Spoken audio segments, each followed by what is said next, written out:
What's good, everybody? What are some options at number 26 overall for the Washington Wizards in the NBA draft? I got three good options that we should consider if the Wizards want to stay put at number 26. Let's talk about it next on Locked On Wizards.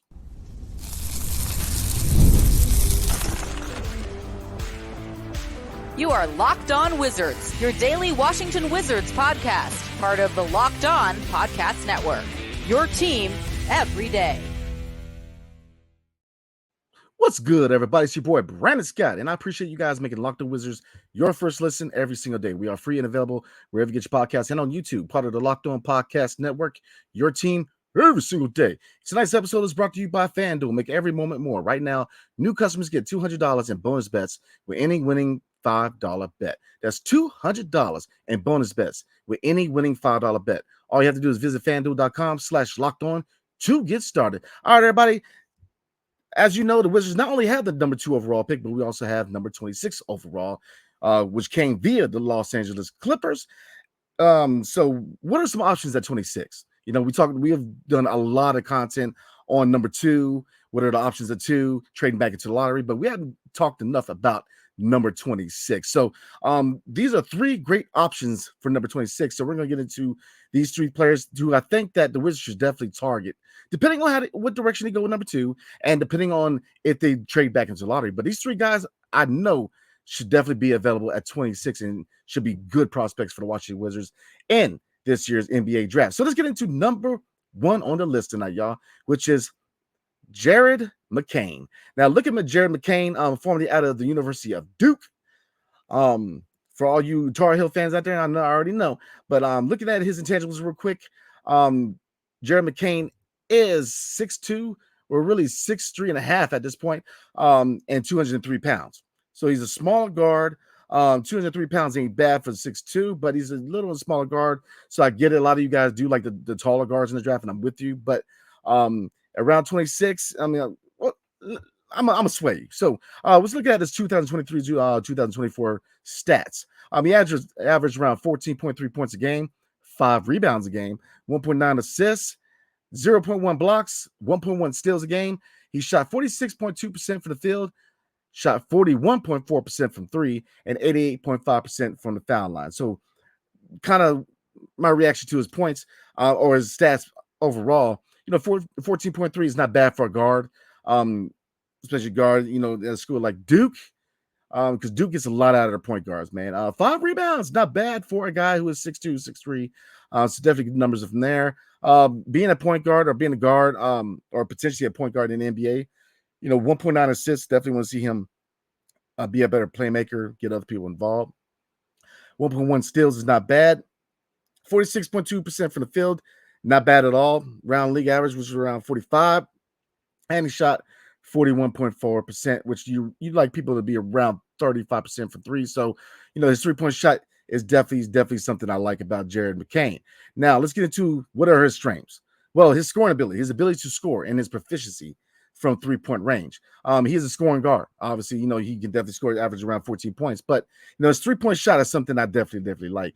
And if you're looking at a team like the Wizards, man, we need more shooters. So he's a guy that, at 26, man, he's a guy who could be on the second unit. He definitely provides some points and 3-point shooting, which, again, we need a lot more shooting defense, but a lot more shooting. So he definitely fits the mold for us, man, because, again, he shot over 40% from long range. So his shooting accuracy is very, very, very, very impressive. And, again, his ability, he's a very effective when driving to the basket when given opportunities. So, his ability to drive the lane and hit from 3-point shot are things I like. Now, being a guard, can he find ways to get other people involved? This is definitely something that you definitely want to develop in Jared, man. But as far as the scoring guard, I like Jared, man. I really do at 26, man. The third thing I like, or third, well, I got a couple more things I like, but his quickness. That gives him the opportunity to attack the basket and create scoring opportunities for himself. So, he's definitely a score-first, offensive-minded guard. He's a guy who's looking to score. Obviously, we already got a guy like that in Jordan Poole. Jordan Poole, is, again, another guy where we're trying to really instill practices where he can develop ways to get other people involved. So Jared McCain is definitely a score first guard, man. So and another thing I really like about him is his rebounds. Grabbing rebounds despite his size. 6'2", average around 5 rebounds is not too shabby in my opinion. So those are things I really, really like about Jared McCain, man. Like I said, let's get into his cons because with every pro, there is a con. So weaknesses are obvious. I mean, lack of height and size for a basketball player. He's going to have to work that much harder, obviously, at the next level. He's going to have to get into things like footwork because his size, he's 6'2". You got in the NBA now, guards are taller now. In the molded SGA, especially if you look at other guys in the draft. Topic is a taller guy. Stefan Castle's a taller guy. And not to say there's not smaller guys in the draft because Rod Dillingham around 6'3", Reed Shepard's around 6'3", but and it depends on where you want to play Jared McCain. Is he ready to be a point guard? I wouldn't say so. To me, he looks like a guy who could probably be a scoring 2 guard in the NBA, especially on the second unit, man. So what are other things that I don't like about Jared McCain? Deficiency in defense. His defense is a lot to want. Yeah, he averaged around 1.1 steals. I think a lot of that had to do with being active in getting in the passing lanes and stuff like that. You definitely want to see him improve on his defense, man. Which in DC, man, look, the MO is 3-point shooting, defense, rebounding. Those are areas that we need to get better at going forward. And yes, he's going to provide the points and rebounds, but the defense is not there, man. And like I said, we need more guards who can play defense. And so, his size is a red flag in my opinion. And his deficiency in defense is another red flag. All right, so a couple more things that I do not like. His passing ability, again, is not broken, but it needs to be improved. His assist numbers definitely need to go up. To kind of create more opportunities for himself. If he wants to catch on with the point guard somewhere, he's got to get the assist numbers up. Like I said, I see him more as an offensive-minded 2 guard because I just don't see a lot in this game that really I think is going to translate to being a point guard in the NBA, man. So and again, another weakness is focusing on scoring over passing. So I mean, he's a score first guy, and so for that reason, do I think the Wizards should take a chance on Jared McCain? And I'm gonna say no. I'm gonna say no. I do like Jared McCain, but the lack of defense and him being score first, we have enough guards that are score first, and we need to improve the defense. Jordan Poole is one of those guys where great score. He definitely he's a walking basket. He knows how to put the ball in the hole, but we need to find ways to to help him find other people get involved, and that's the biggest thing with Jordan Poole. And looking at Jared McCain, adding another guard in the mix who can't defend, who's his shot is intriguing, his scoring ability is intriguing, but to me, we need more defensive-minded players in this team, and Jared McCain doesn't fit that mold for us, man. So, would I be unhappy we got him? No.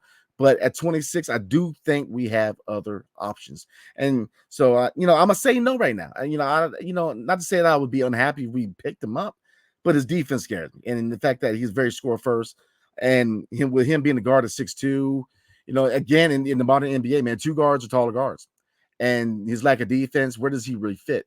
He doesn't have the skills to be a point guard per se, but I don't know if he really matches up with the average 2 guard in the NBA either. So I'm gonna say no because his defense is a red flag to me, and his lack of playmaking ability is red flags. And I think he's just an offensive-minded guard, and I don't know if he fits in DC. So I'm going to say no.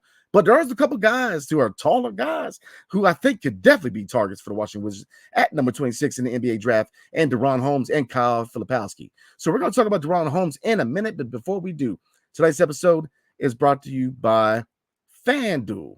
So summertime means baseball. Yes. The NBA Finals and more. You can bet it all on FanDuel. Right now, new customers get $200 in bonus bets with any winning $5 bet. That's $200. You can use bet on everything from the Finals MVP to who's going to hit one out of the park. Visit FanDuel.com/lockedon and add a big win to your summer bucket list. FanDuel, America's #1 sports book. Are you watching Fox Sports or ESPN on your TV all day long? Have to turn down the volume with all that shouting? Lord. Make the switch to Locked On Sports today, a free 24/7 sports streaming channel, program free every day to bring you the biggest stories without all the screaming. Locked On Sports today brings you can't miss analysis, opinions, and news. Streaming 24/7 on YouTube or the free Amazon Fire TV channels app. Part of the Locked On Podcast Network, your team every single day. So let's get into it, and we're going to get into the next person on the list, who is DeRon Holmes. Now, I will say he is very intriguing, especially at number 26 overall, because again, it depends on what direction do we go with number 2, and if we trade back into the first round, which I definitely think we should and will. But I definitely think we should try to retain number 26 because, again, this is not a favorite draft for a lot of experts or GMs, and especially for a lot of teams who are win now mode. Because you see a lot of teams who are win now mode who are in the top 10 to 15, they're looking to move their picks, and especially looking at number 3, the Houston Rockets. I definitely see them switching with Memphis at number 9 because they need they've been linked to Donovan Clean, who is also a guy that I like in the draft, but. Number 9 in Memphis again, 15 Miami, and 13 Sacramento. I think are a couple of teams within the top 15 who give us the best chance to trade in. But I definitely think we should retain number 26 and try to grab as many prospects in this draft as we can. And I think that 3 in the first round we can definitely do as far as starting a youth movement in the 202. So let's get into DaRon Holmes, man. DaRon Holmes, the second that is. Looking at his intangibles, 6'10", 7-foot wingspan, 235 pounds. So I definitely like the height and the weight. Obviously, a lot of the prospects we've been looking at potentially in this draft are 7-footers, but we're going to get into more. I'm definitely going to sway you guys why he could very well be an option at number 26 overall. So looking at some stats for this previous season, he averaged 20.4 points, 8.5 rebounds, 2.6 assists, 2.1 blocks, and he shot 54.4% from the field, 38.6% from 3. Big number, but 71.3% from the foul line, aka the charity stripe. So what do I like and what I dislike about his stat line? The points, man. We definitely need a guy who can score in the paint. Right now we have Marvin Bagley III, who I believe is 6'11".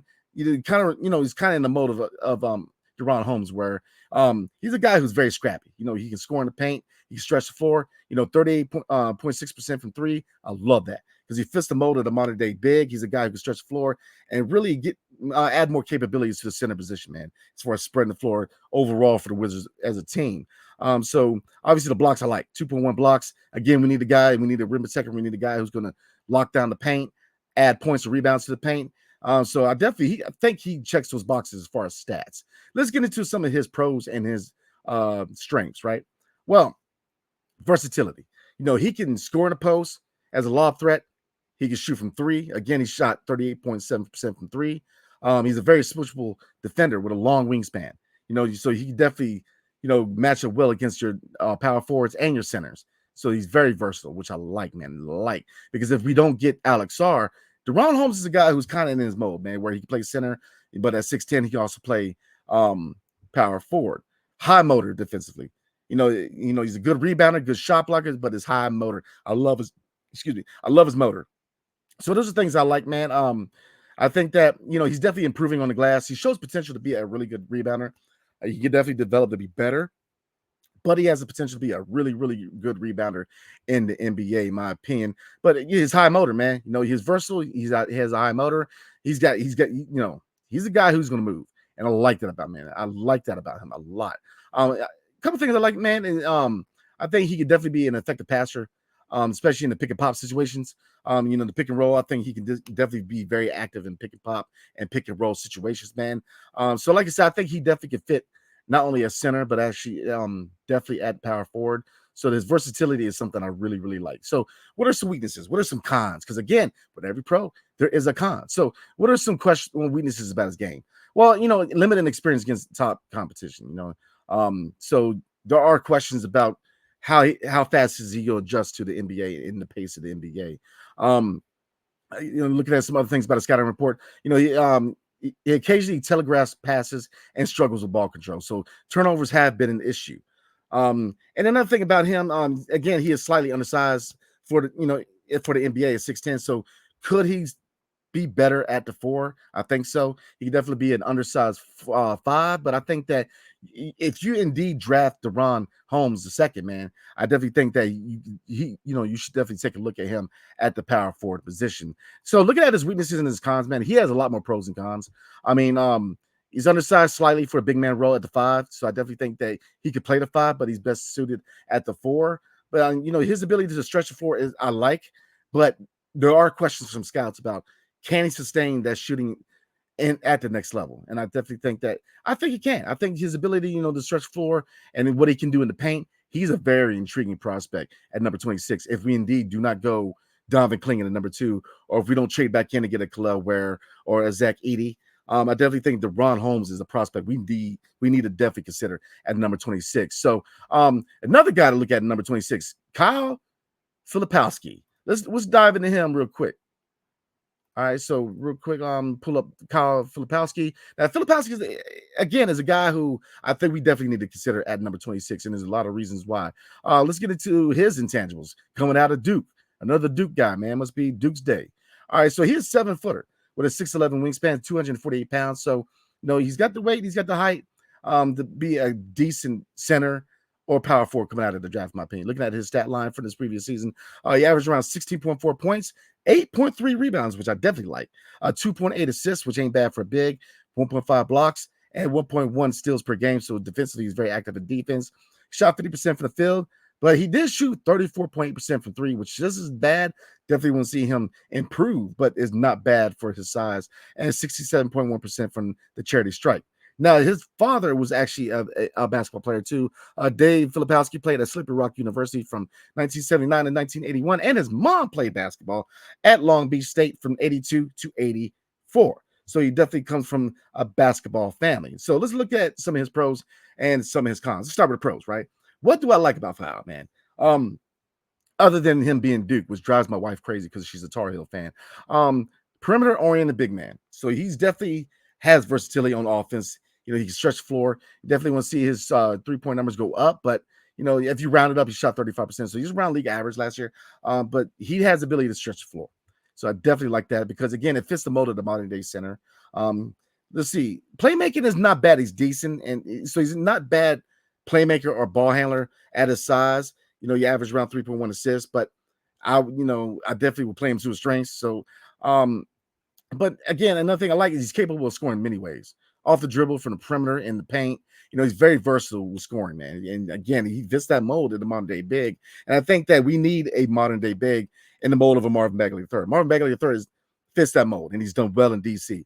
We need a guy behind him, and we have that in Tristan Vucevic. But again, I think that with this draft, man, we do have needs, whether it's immediate needs or long-term needs, and really the long-term needs are really the same thing as immediate needs, which is, probably add another center, another point guard, probably another 2 guard, in my opinion. And, Filipowski, man, he's a guy that I really, really like. Another thing I like, man, is a couple things I like. He can finish at the rim with either hand, and he's effective in mid-range. So he can shoot the mid-range, he can shoot the 3, he can finish with style, he can finish with both hands, and he shows a lot of promise in the pick and roll, in the pick and pop, as not only orchestrating, but being that threat in the pick and pop as far as shooting. So, lot to like about Kyle Filipowski, in my opinion, man. He's 7-footer who can play the 5 and the 4. So definitely has a lot of versatility to the long-term vision of the Washington Wizards and what they want to do. Because look, we all know that Will Dawkins likes guys who can play multiple positions. So he loves versatile guys. And I think that Kyle Filipowski, he fits the mold of being very versatile. Being able to play not only 5 and 7 foot, but also play the 4. He can shoot the mid range. He can finish with both hands. He can shoot 3-point shot. He can get active in pick and roll, pick and pop. So there's a lot to like about the kid. Now, what do I not like about Kyle Filipowski? He has to show a lot more consistency with his offensive game. Scouts are saying that he can be prone to disappearing some nights. And you kind of, once you dive deeper in a lot of his scouting reports, that seems to be a very common occurrence as far as the scouting reports is, inconsistency with the offense. So you definitely want to see him be a lot more consistent, especially with his 3-point shot and his mid-range shot. With his size, you definitely, you want to say out the gate, he should be polished, playing, scoring in the paint. But he definitely has to be a lot more consistent across the board. Now he can finish down low, but due to a lack of explosiveness, that can be a struggle depending on the opponent. So there's definitely an area that he needs to shore up if he wants to translate in the NBA. So another thing I don't like, rebounding. He's not an elite rebounder. Rebounding is an area where he's going to have to get better, especially on the offensive rebounding. Especially setting himself up, blocking out. He's definitely got to get better as far as his body in the best position to get rebounds, especially offensive rebounds. But overall, with him and DeRon Holmes, man, would I pick them up? And like you said, I would, depending on what we do with the number 2 overall pick and if we trade back in. if we go center with Donovan Clingan at number 2, then you probably don't go Filipowski or Deron Holmes with the number 26. If you go another direction, number 2, and you trade back into the lottery and you pick up a Khalil Ware or a Zach Edey, then still you probably don't go Philip Kapowski or Deron Holmes, or we're going to talk about Missy out of Baylor this week also. But if you go another direction with number 2 and you stand pat at 26, Kyle Filipowski or Deron Holmes the second, I think, are 2 guys you need to look at if you're the Washington Wizards, because they are bigs who are versatile and they can stretch the floor, and they have a lot more pros and cons, man. And I think they're a couple of really good prospects going forward, man. So again, these 3 guys, man, definitely good comment below. Let me know what you guys are thinking. Like I said, we're gonna get into the itinerary for the rest of the week and kind of see where we're going for the rest of the week and call it a night. But before we do, tonight's episode is brought to you by BetterHelp. So, as you guys know, I said it time and time again, man, I am a big believer in counseling, talking to somebody, man. There was a time in American society where it was taboo. You didn't want to be associated with talking to a counselor, but it's not like that anymore. Talking to a counselor is something that is pushed forward by the society, and it should, because, we all need to talk to somebody. So, look, if you're thinking about starting therapy, please give BetterHelp a try. It's entirely online, designed to be convenient, flexible, and suited to your schedule, which those reasons alone are a big reason why people do not get into counseling. Just fill out a brief questionnaire to get matched with a licensed therapist and switch therapists anytime for no additional charge. So look, get it off your chest with BetterHelp. Visit BetterHelp.com/LockedOnNBA today to get 10% off your first month. That's BetterHelp, HELP.com/LockedOnNBA. And for my best of my military folk, it's Hotel Echo Lima Papa.com/LockedOnNBA. All right, everybody. So these are 3 good prospects. Like I said, I'm going to cover Missy, the center out of Baylor this week, but looking forward a little bit. We're going to do a little bit of free agent stuff. I don't see us being very active in free agency, so it's going to be very minimal. But we're going to take a look at free agency this week. We're going to look at some trade scenarios this week. And I get it, man. Like, I told you guys from the going into the all season that I was going to do my due diligence on most, if not all, the prospects in this draft. So again, I told y'all, man, I'm putting a lot of work for the draft, man, because the draft is coming up in a couple of weeks, y'all. So, like I said, we're gonna wrap up the draft stuff, but we're gonna look at some free agency and definitely some trade scenarios, because again, I definitely think that either A, we're definitely going to trade back into the first round, or B, Kyle Kuzma is definitely going to be dealt, in my opinion. And I think that they could probably put together and stop in one. He's probably going to be part of any deal trading back into the first, man. So we're going to look at trade scenarios, free agency fits, and other things, man. So again, appreciate you guys walking with me, man. And comment below. Let me know, would you guys consider any of the 3 of these guys at number 26 overall? So definitely comment below and let me know what you guys are thinking. So like I said, next video, I'm going to get into the center out of Baylor, Missy, and some other prospects at 26 and the 51st pick in the second round. So again, appreciate you guys, man. I will see you guys tomorrow night. Hail to the Wizards and peace. See you guys later.